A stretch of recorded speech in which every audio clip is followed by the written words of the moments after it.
बिस्मिल्लाहिर्रहमानिर्रहीम। अस्सलाम वालेकुम। हकीकत टीवी साइंस एंड हेल्थ में खुश आमदीद। पिछले 24 घंटे या अगर हम ये कहें कि आज का दिन इजराइल के लिए इतना बुरा गुजरा है कि आप इमेजिन करें कि अभी तक तकरीबन 65 के करीब इजराइल के फौजी इस वक्त हस्पतालों में ट्रांसफर हुए हैं। ये नॉर्दर्न साइड पर, ये आप समझ रहे, सिर्फ ये पिछले 24 घंटों की बात है, 65 के करीब। और ये तादाद बढ़ती जा रही है। और आप इमेजिन करेंगे कि इजराइल का आर्मी चीफ इनकी कब्रों पर जा जाकर सलूट मारते मारते थक गया है और इनके जनाजे पढ़ते पढ़ते थक गया है और इनकी आखिरी रसूमात अदा करते करते थक गया है। आप इमेजिन करें कि अब हालत ये हो चुकी है कि इतने फौजी इनके मारे जा रहे हैं और जख्मी हैं। ये जो जख्मी है, ये आप जरा देखिए, जिनको विजिट करता है, आप उस जख्मी के बारे में क्या कहेंगे कि जिसकी टांगे ही नहीं है, जो जिसकी टांगे खत्म हो गई हैं, उसने दोबारा लड़ना तो नहीं है, जिसके हाथ नहीं है। अब आर्मी चीफ की हालत ये हो चुकी है कि उसको जा जा कर जनाजों के ऊपर उनके लोगों के साथ बताना पड़ा है कि जंग कैसी है, क्या सूरत हाल है, हमने क्या खोया, हम कैसे लड़े हैं, मैं मजबूर हूँ। और उसके बाद फिर अस्पतालों में जा जाकर स्माइल पास करते हुए उसको फोटोशूट करवाने पड़ते हैं, उसको फौजियों से मिलना पड़ता है जो बहुत ज़्यादा जख्मी है, जिनके घर वाले मारने को तुले हुए हैं, उनके पास आर्मी चीफ नहीं जा रहा।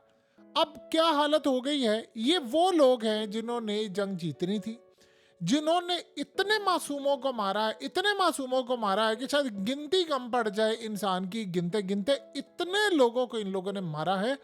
अब हालत ये है कि ये लोग खुद चीख रहे हैं और प्राइस पे करते जा रहे हैं, इनके लोग मारे जा रहे हैं और अस्पतालों में लाइनें लगी हुई हैं।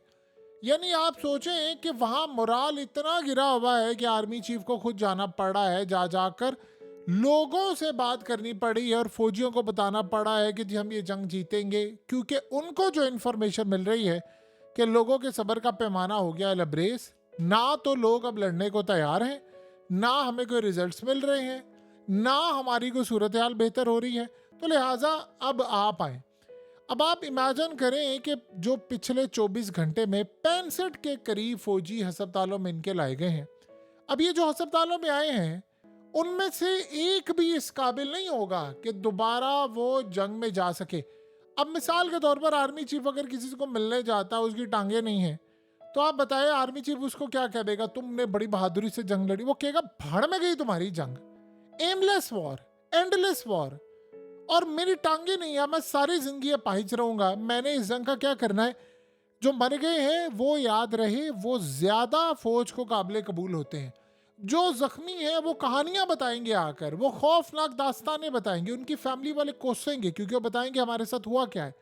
अब ये सूरत हाल है कि इस वक्त अस्पतालों में इमरजेंसी नाफिज है और इजराइल की पोजीशन ये है कि उन्होंने आज लिबनान में जाकर बहुत तबाहकुन हमले किए हैं और हालत ये हो चुकी है कि नेतन्याहू को जा जाकर अब खिताब करने पड़ते हैं, उनको बताना पड़ता है और जगह जगह लोग उनसे कह रहे हैं कैदियों को लेकर आए। अब उसके पास जवाब कोई नहीं है। अब ये बड़ी अजीबोगरीब बात है कि एक तरफ ईरान इन पर हमला करने जा रहा है, दूसरा इनके पास जवाब कोई नहीं है। अब आप इमेजिन करें कि इनकी पार्लियामेंट के अंदर लोग गए हैं और वहां पर जाकर वो इनकी पार्लियामेंट का निज़ाम नहीं चलने दे रहे। उनको शदीद शदीद तरीन गुस्सा है। वो पोस्टर्स उठाए हुए, उनके प्ले कार्ड्स हैं और गए हैं और जाकर बुरा भला कह रहे हैं नेतन्याहू को और उसकी गवर्नमेंट को। और कह रहे हैं कि ये फौजी मर रहे हैं, उसकी परवाह नहीं। वो कह रहे हैं हमारे कैदियों को तुम लेकर आओ, तुमने हमें इस जंग के अंदर तबाही का शिकार कर दिया है। और अब जो मरहला आ रहा है वो मजीद सबसे बड़ी खतरनाक सूरत हाल है लिबनान के अंदर पैदा हुई है कि लिबनान में असल में इनको रिजल्ट्स नहीं मिल पा रहे। अब दो चीज़ें सामने रखी है कि या तो हमें बड़ी तादाद के अंदर फौज भेजनी पड़ेगी। अब वो फौज जाती तो है लेकिन वापस लूले लंगड़े होकर आते हैं, या वो टैंकों में तबाह होकर आते हैं, या उनको वहाँ से मूव किया जाता है। तो इस सारी सूरत हाल में तो जंग का कुछ सर पैर नहीं है। अब जो डिस्कशन हो रही है वो ये हो रही है कि स्ट्रेटजी बदलनी पड़ेगी। अब स्ट्रेटजी अगर आप बदलते हैं तो आप किस तरह हमला करेंगे ये किसी को भी समझ नहीं आ रहा है। नेतन्याहू का ऑर्डर ये है कि आप लिबनान के अंदर करें बमबारी, शदीद बमबारी करें, कारपेट बॉम्बिंग करें, यानी उनके इलाकों में जा जाकर मारे और ये कहते रहे कि ये तो हिजबुल्लाह क्या है, ये फलाना क्या है। उधर से हिजबुल्लाह ने काम ये शुरू किया है कि उन्होंने इजराइल की साइड पर हमले शुरू कर दिए, काफ़ी सख्त और काफ़ी तेज़ हमले शुरू कर दिए, और ये अब तिल अवीव तक ये लड़ाई आ रही है। तो अब दोनों साइड के ऊपर मामला खराब है, लेकिन जो ज़्यादा नुकसान हो रहा है वो दो जगहों का हो रहा है। एक तो आम मासूम जो मारे जा रहे हैं, और दूसरा इजराइल की जो फोर्सेस बहुत बड़ी तादाद के अंदर अस्पतालों में आ रही है। उसमें एक चीज़ सबसे अहम हुई है, और वो ये बता रहे हैं कि इसराइल में अब जो फौज का, यानी जो इतनी बड़ी तादाद के अंदर आ रहे हैं लोग मारे हुए, रिपोर्ट ये दी जा रही है कि इसराइल की फौज ने जो इंटेलिजेंस मालूमात इकट्ठी की थी मोसाद के थ्रू, या ऑपरेशन करने से पहले उन्होंने अमेरिका से जो इंटेलिजेंस मालूमात ली थी, या जो उनकी ह्यूमन इंटेलिजेंस मालूमात थी, वो लड़ाई के हवाले से काफ़ी नाकारा साबित हुई है, जिससे उनके फौजियों को शदीद नुकसान होना पड़ा है। और दूसरा, फौज के अंदर एक बड़ी बददिली पाई जा रही है कि चूंकि ये पिछले 15 दिनों में इनकी जंग की तबाही बहुत ज़्यादा हुई है, और उनको मसला ये आ रहा है कि अब क़यादत तब्दील की गई है, बार बार क़यादत तब्दील करने से स्ट्रेटजी बदली है, क्योंकि रिजल्ट्स नहीं आ रहे, तो उनको ये लग रहा है कि हमारी वहाँ पे जो कमांडरशिप है वो असल में किरदार अदा नहीं करी।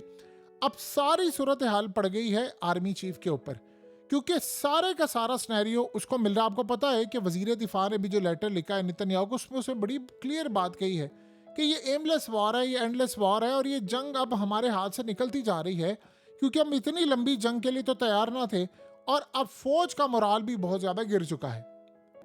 देखिए, दूसरी जानिब ईरान की अब ऑफिशियल टीमों की जानिब से बड़ी अजीबोगरीब बात कही गई है। वो कह रहे हैं कि अभी तक तो ये लड़ाई यहाँ पर जारी है ना, अब ईरान जो हमला करेगा वो बड़ा खतरनाक है। इसराइल के बारे में बताया जा रहा है कि इसराइल ने, ईरानी अब आ रहे हैं, उनके फौज के लोग कह रहे हैं 600 के करीब इन्होंने मिसाइल मारे हैं। इसराइल ने 600 के करीब मिसाइल मारे डिफरेंट सिनेरियो में। ये जो रिसेंटली ईरान पर इन्होंने 2 दिन पहले हमला किया है, उसमें वो बता रहे हैं कि 600 के करीब मिसाइल मारे हैं, और तकरीबन थोड़े से निकाल कर बाकी सारे के सारे इंटरसेप्ट कर लिए हैं। और उससे भी ज़्यादा आज ईरान ने ऐलान किया है कि जो इन्होंने डैमेज किया था हमारी मिलिट्री बेसिस को, जो थोड़ा बहुत डैमेज किया था, हमने उसको रिपेयर कर लिया है। ये बड़ी अजीबोगरीब बात है। अब असल हालत ये है, चले एक बात मान लेते हैं कि अगर ईरान के अंदर ऑफिशियल से कह रहे हैं कि जी 600 के करीब मिसाइल मारे हैं, तो आप फिर इस बात को अच्छी तरह समझ लें कि अब ईरान जो हमला करने के लिए जाएगा वो कम से कम 1000 तो वो मारेंगे ना। तो अगर यही सूरत हाल है, तो आयतुल्ला अली खामनाई का तो बार बार ऑर्डर ये है कि आप 1000 के करीब मिसाइल मारें इन पर, क्योंकि जंग का तो दूर दूर तक अभी कोई ऐसा सिलसिला नज़र नहीं आ पा रहा कि इसराइल इस जंग को कोई जीत रहा है, कोई उनमें मामला तय हो रहे हैं, कुछ नहीं हो रहा। देखिए, अब यमन मैदान में उतरने वाला है, और यमन का जो आपने देखा है कि अब जो नया सी ड्रोन है, या आप उसको कह सकते हैं कि नया एक हथियार आया है जो समंदरों के अंदर जाकर हमला करेगा। वो एक व्हीकल कह लें, आप उसको गाड़ी कह लें, आप उसको कुछ भी नाम दे लें, लेकिन वो अब इसराइल के शिप्स को जाकर टारगेट करने के लिए जा रहा है। तो जब एक और प्लेयर नया मैदान में उतरा है, अब वो इस तरह का हमला अगर इसराइल के अंदर आकर करेगा तो फिर क्या होगा। अब मसला ये है कि नेतन्याहू के अलावा जो उनकी वॉर कैबिनेट है, वो प्रपोजल दे रहे हैं कि आप एक काम करें कि आप इनसे बातचीत करें, रीजनल जो कतर है, मिस्र है, या पूरे रीजन के अंदर मिडिल ईस्ट के लोग हैं, इनको कहें कि हमास की बजाय गजा में कोई और गवर्नमेंट लेकर आए और वो वहां पर रहे। अब आप, इसका क्या मतलब है? इसका मतलब है कि आपको फौज निकालना पड़ेगी, इसका मतलब है कि गजा आपको हैंड ओवर करना पड़ेगा। वो साथ ये भी कह रहा है कि ऐसे पपेट लेकर आए जैसे महमूद अब्बास है या दूसरे लोग हैं, जो गजा के अंदर हो, हमास की गवर्नमेंट ना हो, हमारे इशारों पर चले, लेकिन हो इनके अंदर से, ताकि कम से कम ये जो जंग है इसमें हम अपनी फौज को वापस बुला सकें। क्योंकि जो आर्मी चीफ की असेसमेंट है, वो फौज यहाँ अब ज्यादा देर नहीं रह सकती, और वहाँ बददिली बड़ी पाई जा रही है। उस वजह से ये ना हो कि गजा पर हमने जो बमबारी की है, बहुत कुछ किया है, दोबारा वहां से बदले की आग निकले और हमारे हाथ से चीजें निकले। अब नेतन्याहू समेत वो जो ताकतें, वो कहती हैं हमने तो गजा की प्लॉटिंग भी शुरू कर दी हुई है, हमने तो लिबनान के भी ख्वाब देख लिए हैं, तो हम ये कैसे छोड़कर आ जाए। अगर बात यहाँ तक आ गई है कि डिफेंस मिनिस्टर और इन बाकी सबको इतनी अमवाद देकर ये कहना पड़ा है कि वहाँ अब हमारी गवर्नमेंट नहीं, हमें फौज वापस बुलानी चाहिए, तो समझ लें आप शिकस्त खा गए हैं। अमेरिका साथ ही एक्टिव हुआ है, और कतर में बातचीत जारी है। एक प्रपोजल दिया गया है कि भाई हम माँ से बातचीत करेंगे, 2 दिन की मुकम्मल जंगबंदी करेंगे, खाना शाना अंदर आए, फलाना आए, और उसके बाद हम हमास को मनाने की कोशिश करेंगे इस बात के ऊपर कि आप कैदियों को रिहा करें और यहाँ कोई और गवर्नमेंट आए ताकि आपको भी सुकून मिले। अब इस तरह का एक प्रपोजल लाने की कोशिश हो रही है। आप बताइए, अगर इजराइल इस जंग को वाकई इतनी बमबारी के बाद, लाखों लोग मारने के बाद बड़ी आसानी से जीत रहा होता, तो इनको क्या जरूरत थी कि यहाँ पर ये कहने की कि भाई हम ठीक है प्रपोजल करते हैं, बातचीत करते हैं। नेतन्याहू को कैदियों का इस वक्त आसरा है, या उसको कैदी चाहिए? मसला सारा ये है कि फौज वो टारगेट्स अचीव नहीं कर पा रही जो उसको टारगेट्स अचीव करने चाहिए थे। ना लिबनान में हुए, ना गजा में हुए। सो लिहाजा अब हालत ये है कि एक दिन में 70 आपके फौजी अस्पतालों में आएंगे और आर्मी चीफ उनके जनाजे पढ़ाता फिरेगा और वहां जाकर सैल्यूट मारता फिरेगा। तो एक बात तो तय है कि खेल आप जो जीतना चाहते थे वो आप जीत नहीं पाए। हकीकत टीवी साइंस एंड हेल्थ की इस वीडियो के नीचे कमेंट ज़रूर कीजिए, अपनी राय का इजहार ज़रूर करें और इस वीडियो को हर जगह शेयर करते हुए चैनल को सब्सक्राइब ज़रूर करें।